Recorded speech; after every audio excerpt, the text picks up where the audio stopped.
Pas besoin d'être sous les tropiques pour faire des découvertes inattendues. Aujourd'hui, nous sommes au Mont Rougemont pour visiter des ruisseaux forestiers et rencontrer Madame Marie-France Morin, propriétaire d'une érablière. Nous allons voir ce qu'il y a d'intéressant à propos de ces ruisseaux.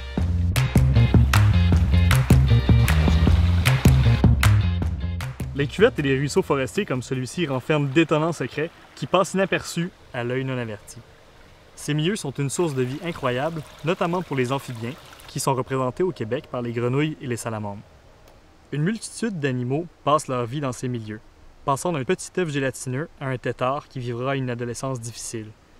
Effectivement, chez plusieurs espèces, le jeune individu devra perdre sa queue et développer des poumons fonctionnels avant de commencer sa vie d'adulte sur la Terre. Les ruisseaux forestiers sont des milieux particulièrement sensibles et le fait de les interrompre ou encore d'en altérer le lit peut grandement menacer la vie des espèces qu'on y retrouve.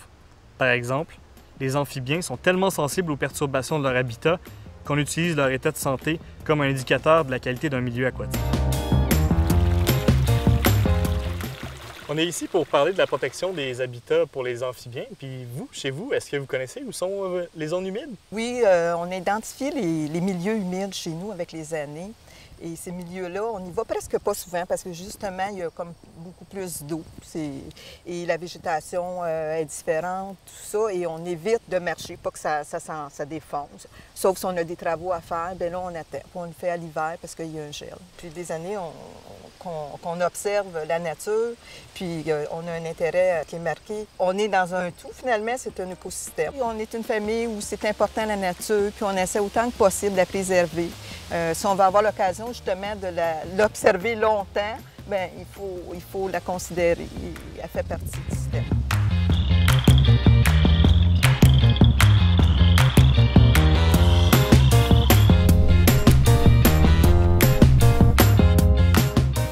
Comme tu peux voir derrière nous, le pont, nous l'avons construit il y a plusieurs années.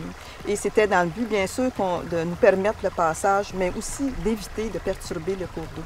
Ça, c'est un excellent exemple d'aménagement qu'on peut faire chez soi pour préserver des écosystèmes fragiles. Puis, en préservant des écosystèmes fragiles comme celui-ci, ça nous permet en même temps de protéger une multitude d'espèces qui sont discrètes et qui échapperaient au regard si jamais on n'y prêtait pas attention.